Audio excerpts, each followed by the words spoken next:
Donald Trump disse que haveria uma moratória de 5 dias sobre qualquer ataque à infraestrutura energética do Irã, incluindo redes elétricas. De acordo com o Dropsite News, não se passaram nem algumas horas após esse anúncio, e os Estados Unidos e Israel atacaram novos alvos de instalações de energia, incluindo alguns ligados a um gasoduto que era fundamental para a usina de Karam Shahar. Houve relatos de apagões. Outros alvos energéticos também foram atingidos. Mas sobre isso, silêncio total na grande mídia. E o Irã respondeu. Eles atingiram o Kuwait. Houve relatos de destroços de drones e mísseis que derrubaram 6 ou 7 linhas de transmissão de energia por lá. Explosões também foram ouvidas na Arábia Saudita, perto de suas refinarias de petróleo. O Irã atacou Tel Aviv de forma massiva na última semana, durante 6 a 12 horas, em múltiplas ondas. Isso incluiu 3 prédios destruídos e uma promessa do Irã de que, se os Estados Unidos e Israel atingissem a rede elétrica iraniana, ele miraria não apenas na energia, mas também nas usinas de dessalinização de água da região. É realmente trágico porque parece ser esse padrão inevitável com este presidente. Toda vez que ele basicamente finge ter o desejo de negociar, pelo menos do lado dos Estados Unidos, em todas as ocasiões, os israelenses usam isso como uma brecha para atacar, para fazer o oposto do que os Estados Unidos estão dizendo publicamente. Então, o que isso parece é uma espécie de operação em dupla. E Trump é o rei do WWF, ou WWE, seja lá o que for. Quero dizer, esse é o mundo que ele costumava habitar. E é exatamente isso que se vê nessa relação entre Israel. A relação de policial bom e policial mau. Ele diz, bem, veja, nós não temos controle sobre os israelenses. Estou muito chateado com o Bibi. E por aí vai. Ninguém acredita mais nisso. Quais são os canais oficiais de comunicação do governo dos Estados Unidos? É o Departamento de Estado? O presidente fazendo uma coletiva de imprensa? A sala de imprensa da Casa Branca? Ou é o Truth Social? É uma plataforma no estilo do Twitter, de propriedade do próprio Donald Trump? Quero dizer, isso é realmente uma linha de comunicação legítima para um país que é uma superpotência mundial como os Estados Unidos? Não dá para levar isso a sério. Ele publica tudo em letras maiúsculas. E então, momentos antes, como descobrimos agora, foram feitas apostas de 580 milhões de dólares em petróleo online. E adivinha o que aconteceu? Os preços do petróleo provavelmente caíram. Como resultado, também houve um aumento no S&P 500 e observou-se um crescimento no valor de mercado, cerca de 2 trilhões de dólares. 2 horas depois, veio a negação iraniana. E adivinha o que aconteceu? Os preços se moveram na direção oposta. O mercado de ações perdeu 1 trilhão em valor de mercado e depois se recuperou e voltou a subir. Portanto, é claro que pessoas com acesso a financiamento institucional ou que estão apostando grandes somas de dinheiro em sites que deveriam ser ilegais, como Polymarket e Kalshi, esses tipos de sites de apostas políticas, estão desempenhando um papel importante. Mas isso não é nada comparado ao que foi alavancado em Wall Street. E ainda não auditamos isso. Trump está brincando com os mercados. Ele poderia muito facilmente sustentar o preço do petróleo, trazendo de volta de 120 dólares o barril para cerca de 100 ou até menos, com base nos anúncios que faz. Se esses anúncios têm ou não algum fundamento na realidade, é outra questão completamente diferente. E a parte doentia disso é que o círculo interno da Casa Branca, incluindo muitos membros de sua equipe, como seu secretário de comércio, que é o ex-chefe da cantor Fitzgerald, está envolvido. Você viu nas últimas semanas, Dan, dor de curto prazo para ganho de longo prazo. Como esse argumento basicamente veio de um memorando de pontos de discussão, que provavelmente surgiu de uma empresa de relações públicas em Washington, D.C., trabalhando para a Casa Branca, ou da AIPAC.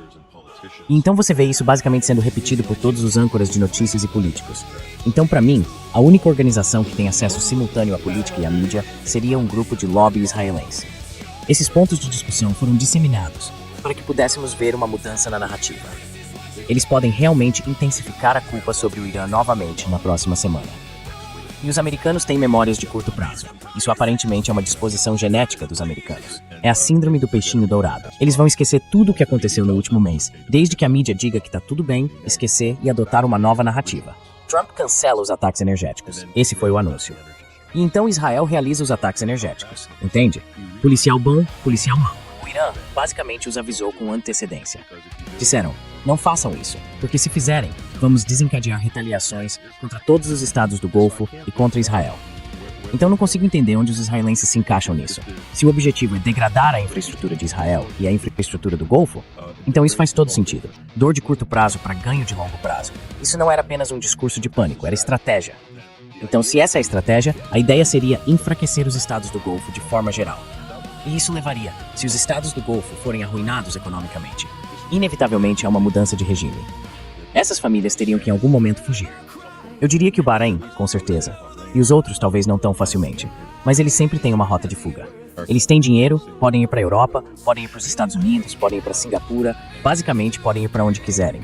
Eles poderiam levar uma grande parte de sua riqueza com eles, o suficiente para sobreviver por algumas gerações. E aconteça o que acontecer com esses países, provavelmente os Estados Unidos ou Israel poderiam juntos orquestrar golpes, muito facilmente golpes militares. Nesse ponto, é realmente uma questão de dinheiro. Essa seria a coisa mais fácil para a CIA ou o Mossad fazer. Transformar alguns estados do Golfo em países militares, ditaduras, e depois prometer realizar eleições em, 1 ou 2 anos, seja lá o que for. Quero dizer, olhe para a Síria. Eles colocaram, os Estados Unidos e Israel instalaram o chefe da Al-Qaeda, um terrorista procurado. Eles o colocaram no poder em Damasco. E a primeira coisa que ele fez, Jolani, quando assumiu o poder, foi dizer, olha, não dá para lidar com esse negócio de democracia. Temos programas a executar, temos alauítas e cristãos para massacrar, temos mulheres para sequestrar e vender nos mercados de noivas em Idlib. É trabalho demais para nós agora. Teremos eleições em 4, talvez 5 anos. Não é realmente uma prioridade. Afinal, somos terroristas. Acho que provavelmente não haverá reclamações se houver um golpe militar em qualquer um desses estados do Golfo. E então os Estados Unidos e Israel efetivamente se moveriam para assumir o controle da infraestrutura energética desses países, a fim de reconstruí-los. Eles dirão, vamos reconstruí-los, vamos colocá-los de volta em operação. Esse seria o plano.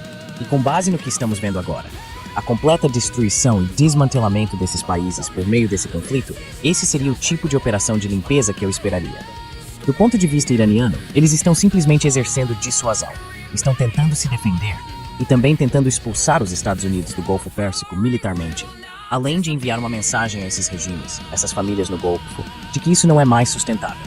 E é exatamente o mesmo esquema de policial bom e policial mau que os Estados Unidos e a OTAN usam na Ucrânia, dizendo, lá vai o Zelensky de novo, ataques de drones a Moscou. Dissemos a ele para não fazer isso, especialmente durante negociações de alto nível. Esse Zelensky, precisamos ter uma conversa com ele.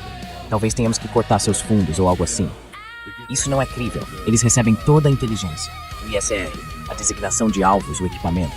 Temos instrutores americanos em solo operando todo esse equipamento. Já tivemos pessoal americano no terreno, com engenheiros de tecnologia militar, pessoas operando esses sistemas há mais de uma década. E ainda assim, eles falam com você pela CNN, Fox, Sky e todos esses desocupados da grande mídia como se houvesse de alguma forma 2 partes separadas aqui, como se os ucranianos fossem independentes. Qual é a sua reação a esses desdobramentos? Especialmente com os estados do Golfo, supostamente querendo se envolver mais em uma guerra que já está tendo efeitos devastadores para eles. Posso te dizer o seguinte, esses estados do Golfo, e eu passei um tempo limitado trabalhando e fazendo reportagens na região ao longo dos anos, visitando diferentes emirados. E veja, se houver disparos de HIMARS vindos do Kuwait, a imprensa vai dizer que é o Kuwait atirando com os HIMARS. Não é. São os Estados Unidos. O mesmo vale para a Arábia Saudita. Vão dizer, olha a força aérea impressionante da Arábia Saudita. A Arábia Saudita tem isso, tem aquilo. Tudo isso são armas dos Essalas, 100%. Todas as armas dos Essalas, operadas por pessoal americano. Na guerra do Iêmen, houve relatos de que a Arábia Saudita estava com falta de pilotos para as missões. Então estavam contratando, entre aspas, pilotos americanos aposentados para realizar bombardeios no Iêmen. Certo, contratados ou pessoas que talvez ainda estejam na ativa, não sei, mas estão realizando missões de bombardeio para a Arábia Saudita, pilotando jatos dos Estados Unidos, trabalhando com a torre dos Estados Unidos, com o comando dos Estados Unidos. Então, até onde isso levou a Arábia Saudita, depois de, 9 anos? 9 anos de guerra com o Iêmen. E o Iêmen basicamente deu uma surra neles. Como a Arábia Saudita vai se sair comprando briga com o Irã, sinceramente? Mesmo que as defesas aéreas do Irã estejam degradadas, elas não vão ficar assim para sempre, certo? E além disso, o Irã poderia realmente, mas realmente destruir a Arábia Saudita. O problema com os estados do Golfo é que eles não prestam contas à própria população. Não prestam. Eles só precisam manter essa aparência de consentimento do povo. Eles têm que pagar os residentes de lá. Então, suas bases eleitorais nem são muito grandes. Os eleitores do Golfo, se você olhar, por exemplo, para os Emirados Árabes Unidos, os residentes estrangeiros lá superam em muitos Emirates. Provavelmente, há apenas cerca de 300 mil Emirates nativos. O restante, os outros milhões, vem de países de todo o mundo, e a maioria deles vai cair fora, se já não o fez, e se desfazer de seus investimentos nessas áreas. E qual é a outra base de apoio? Bem, é o exército dos Estados Unidos. São as empresas americanas e a gerência média dos Estados Unidos também. Além de contratados e pessoas, não o Eric Prince, mas pessoas como ele, que estão no ramo de mercenários. Esse é o único grupo restante que ainda vai apoiar as famílias reais. E isso só vai até o ponto em que essas pessoas estão sendo pagas. Se não estiverem sendo pagas, então só poderiam estar lá se os Estados Unidos estiverem bancando a conta. E como isso vai funcionar? Os Estados Unidos já deixaram claro que não vão colocar suas tropas em risco e já as retiraram de muitas dessas bases. Então, tô vendo essa história sobre o Golfo querer entrar na luta contra o Irã e simplesmente não me parece crível. Essas famílias não nasceram para lutar, certo? Elas nasceram para passar a maior parte da semana em cassinos e assistir às corridas de seus cavalos no Hollywood Bowl em uma semana, em Ascot na outra e por aí vai. Quer dizer, essa é a vida deles. É para isso que os filhos deles foram criados. Eles não foram criados para lutar em guerras. E isso não é a mesma coisa. Os iranianos nascem lutadores. Os iraquianos nascem lutadores. Os libaneses nascem lutadores. Os sírios também, todos nascem lutadores. Então com esses outros países árabes é uma história diferente. Mas com os estados do Golfo, esquece. Não é algo crível. Se os Estados Unidos retirarem qualquer recurso, eles basicamente ficam paralisados. Se os Estados Unidos retirarem qualquer pessoal da Arábia Saudita, eles não têm exército. Não vai funcionar. Então não sei. Ainda não vi nada crível nessas ameaças vindas do Golfo. Em relação aos ataques à eletricidade e até à água do Irã, houve um comentário interessante do ministro da Energia iraniano. Ele disse que o Irã gera eletricidade por meio de um sistema descentralizado, com mais de 150 usinas construídas inteiramente por conta própria, enquanto os estados do Golfo na região dependem de usinas centralizadas concentradas em uma área muito pequena, o que os torna extremamente vulneráveis. Então, tudo isso parece estar levando a uma situação catastrófica para os estados do Golfo e para a economia global. E há também essa sensação de que algo está por vir. Parece que, sinceramente, não acho que esses fuzileiros estejam vindo sem motivo, segundo ouvimos do Huffington Post, de que as tropas americanas em geral estão perdendo a moral. Elas estão muito preocupadas com o que chamam de morrer por Israel. E isso provavelmente tem a ver com superiores sionistas cristãos, dizendo a elas que tudo isso é sobre o Armagedon e a segunda vinda de Jesus. Então parece que está se formando uma crise enorme. E eu fico curioso para saber como você vê a resposta do Irã a tudo isso. Já que boa parte da grande mídia agora fala que o Irã é quem realmente tem a iniciativa. O Irã pode aguentar por muito tempo. O Irã tem capacidades. E estamos vendo todas aquelas coisas sobre as quais falamos há tanto tempo, agora sendo admitidas pela grande mídia ocidental, que as coisas não estão indo tão bem assim. E eu vou abordar isso, mas sobre as redes elétricas. Dani, então neste momento estou no meu estado natal, o Arizona, perto de Phoenix. Se eu sair aqui para a rodovia e olhar para nossas redes elétricas, nossos transformadores, nossas rodovias, tudo isso, e depois imaginar que me transporto para a Arábia Saudita, para Jeddah ou Riad, sabe de uma coisa? É difícil perceber a diferença entre lá e o Arizona, porque é tudo americano. Tudo americano. Então, se você não conseguir que empreiteiros e engenheiros americanos venham consertar ou refazer tudo no Golfo, então isso não vai ser consertado nem refeito. O Irã, por outro lado, não depende de nenhum país estrangeiro para manter sua infraestrutura. Todos os estados do Golfo estão totalmente, isso faz parte do esquema, faz parte do acordo de sua existência, comprometidos em usar todas essas empresas americanas e britânicas, talvez algumas francesas. Eles dividiram um pouco. Talvez haja até uma empresa italiana aqui e ali, uma empresa espanhola aqui e ali. Mas a maioria é americana, e depois algumas britânicas, e basicamente elas fazem tudo naquela região. Esse não é o caso do Irã. O que o Irã fará é redobrar os esforços e reconstruir. Para eles, é uma guerra de atrito. É ruim, é doloroso, mas eles já colocaram isso na conta. Estou te dizendo, os iranianos travaram uma guerra de 8 anos, uma guerra por procuração, em que o Ocidente estava armando e apoiando Saddam Hussein, esse suposto ditador maligno contra quem mais tarde travaram a guerra do Iraque. Os Estados Unidos e a Grã-Bretanha armaram e apoiaram Saddam por 8 anos enquanto ele lançava mísseis sobre Teherã e outras cidades iranianas. E os iranianos perderam bem. Entre iraquianos e iranianos, acho que bem mais de 6, talvez 7 ou 800 mil. Não sei os números exatos, mas é equivalente ao que os Estados Unidos perderam na Segunda Guerra Mundial na Europa, só para te dar uma ideia. Então, ao longo de um período de 8 anos, eles estiveram dispostos a fazer isso. Os iranianos irão até o fim para defender seu país, para defender sua pátria. E eles vão se mobilizar. Você acha que agora, e os americanos são tão cabeça dura, sério, são muito cabeça dura, você acha que depois do que fizeram com o Irã nas últimas 4 semanas, como você acha que estão os números de mobilização entre os jovens querendo se juntar à Guarda Revolucionária Islâmica? Como você acha que está o recrutamento deles agora? Você acha que caiu ou que aumentou? Estou te dizendo, está em níveis que eles nunca viram em toda a sua história. É exatamente a mesma coisa com o Hamas. É o mesmo com o Rashid agora no Iraque. Se eles quiserem se mobilizar, podem adicionar 150 mil combatentes das PMUs Hashd al-Shabi. Basta um anúncio do Ayatollah e pronto. É isso. De repente, você tem uma força de 250 mil soldados e não vai demorar muito para treiná-los. E é a mesma coisa com o Irã. Então, se isso é uma guerra de atrito, os Estados Unidos é que precisam ter munição ilimitada. Donald Trump diz que temos armamento ilimitado. Armamento ilimitado. Aviões tanque para reabastecimento aéreo. Isso ilimitado. Aquilo ilimitado. Não tem. Eles têm recursos finitos, e Israel não possui interceptores ilimitados para seus mísseis Patriot, que chamam de Domo de Ferro. Veja, essa é outra questão.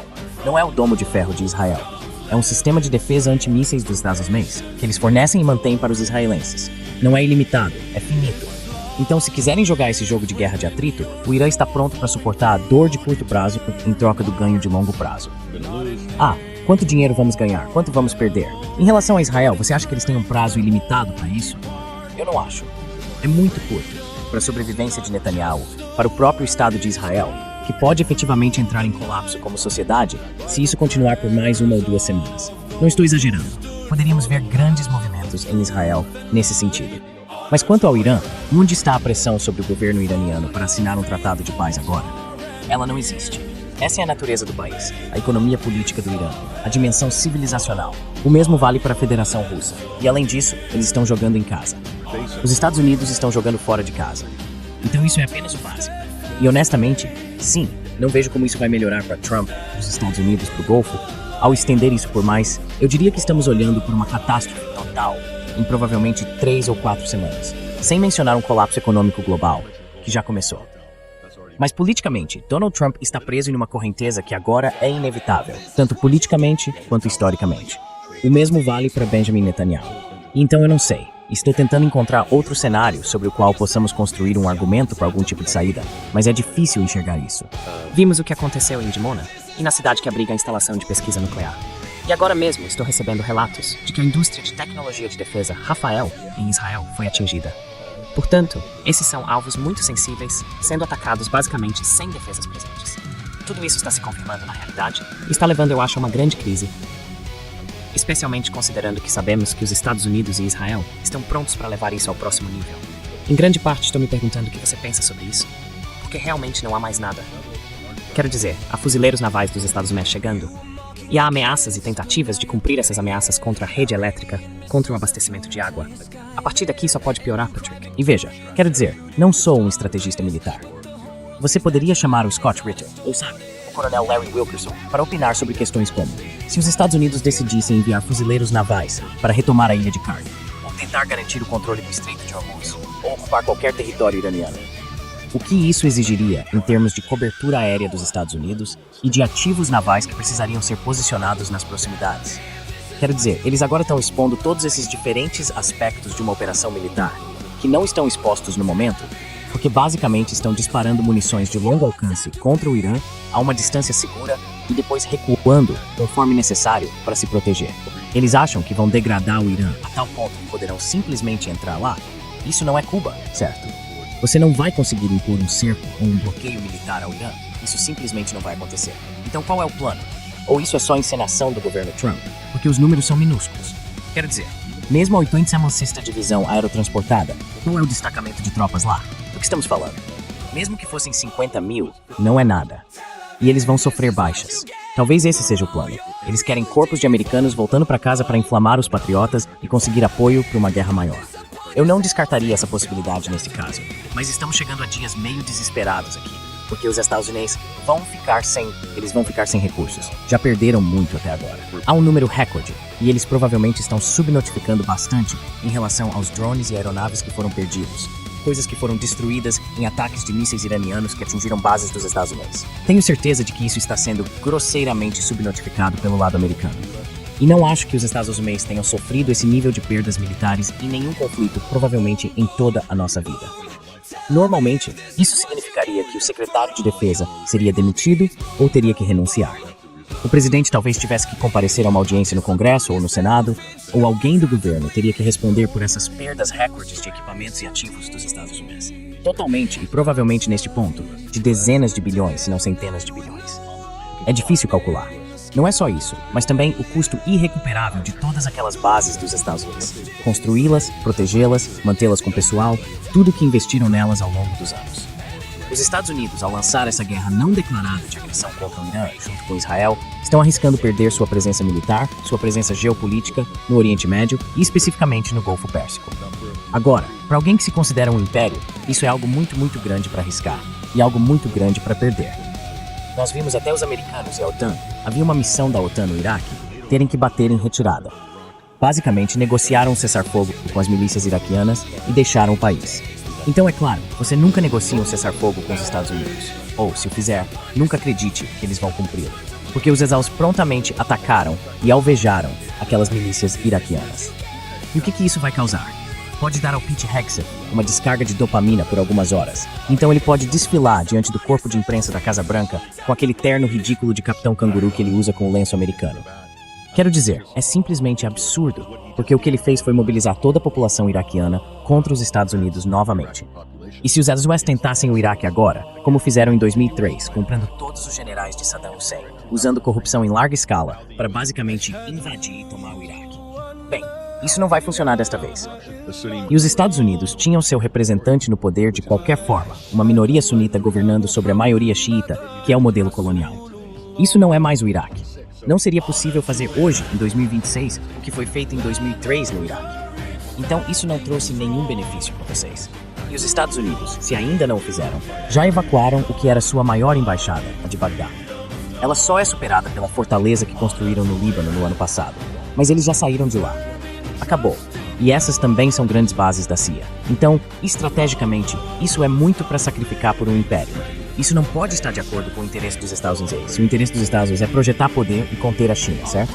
A única explicação racional que podemos ter aqui é que os estão lá foram arrastados, pressionados e levados a lutar uma guerra em nome de uma potência estrangeira que tem controle político total sobre todo o legislativo e o executivo dos Estados Unidos. Porque pagou por isso no último ciclo eleitoral. Para mim, esse é o argumento lógico.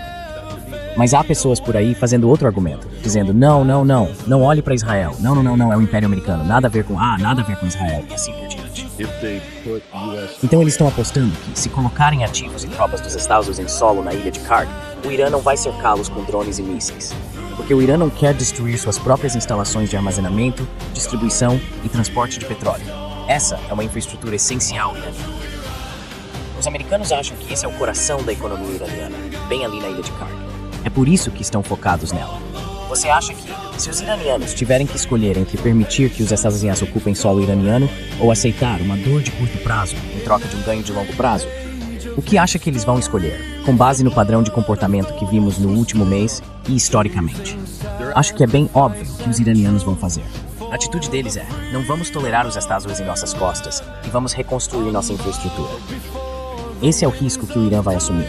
Eles aceitarão a dor de curto prazo em troca do ganho de longo prazo. Os Estados Unidos, a América, estão preparados para suportar a dor de curto prazo de perder alguns milhares dos nossos soldados sacrificados no altar de Donald Trump e do ego coletivo MAGA ou do ego infidel dos Estados Unidos. Você está now exposto a isso. Então, tudo isso é o equilíbrio de forças e o equilíbrio de determinação na ONU. Eu diria que, em termos de equilíbrio de forças, os Estados Unidos têm bastante poder que podem impor e infligir ao Irã. Não há dúvida disso. Bastante capacidade de causar danos, e os israelenses também. Entre Israel e os Estados Unidos, eles podem causar muito sofrimento, muitos danos. Mas quem? E isso nos leva de volta à linha do tempo política essencial que não podemos tirar da equação. Quem pode sustentar isso? Há uma linha do tempo político para todos os atores envolvidos. Os estados do Golfo, os americanos, a administração Trump especificamente, Netanyahu e seu governo, Israel como país e o Irã e seu governo. Todos esses atores têm uma linha do tempo política ligada às suas ações. Eu daria o equilíbrio da determinação em favor da República Islâmica do Irã. Acho que isso é apenas bom senso, olhando para isso como uma equação básica. Da mesma forma, eu daria o equilíbrio da determinação à Rússia na guerra da Ucrânia. E parece que isso acabou favorecendo a Rússia. Depois de todos esses 3 anos ouvindo que a Rússia foi derrotada, que o exército russo está esgotado, e sabe que eles estão lutando com paz e ficando sem balas. Tudo isso eram mentiras. Então, quanto do que nos foi dito sobre as conquistas militares dos Islão e de Israel nas últimas 4 semanas é verdade, e quanto foi exagerado? Exatamente como fizeram conosco, o público ocidental, com a guerra na Ucrânia. Eu arriscaria dizer, Dani, que provavelmente há uma quantidade significativa de histórias inventadas, exageros e distorções por parte dos Estados Unidos e de Israel. Em relação ao que eles fizeram, essa ideia de que será o golpe do martelo de Thor que derrubará o regime, isso ainda não aconteceu, e não vai acontecer. O que eles fizeram foi mobilizar os iranianos, não apenas desta geração. Os Estados Unidos e Israel mobilizaram o Irã para as próximas 2 gerações, no mínimo. E eles afiaram a lâmina da sociedade do governo revolucionário da República Islâmica de uma forma que nunca poderia ter sido feita antes. E fizeram isso. Eles são responsáveis por isso. E acho que a conclusão disso, Dani, a última coisa que posso dizer é que neste momento, o Irã demonstrou ao fechar o Estreito de Hormuz, mas não realmente fechá-lo, mantendo-o aberto para seus parceiros nos seus próprios termos. Veja, essa é a outra mentira, que o Estreito de Hormuz está fechado. Não está. Não está fechado. Está aberto, mas não para todos. Está aberto para aqueles que aceitarem os novos termos do novo hegemon regional. E esse novo hegemon regional é a República Islâmica do Irã, até segunda ordem. This is what you get for all your evil deeds. Boom, boom, boom. Tel Aviv.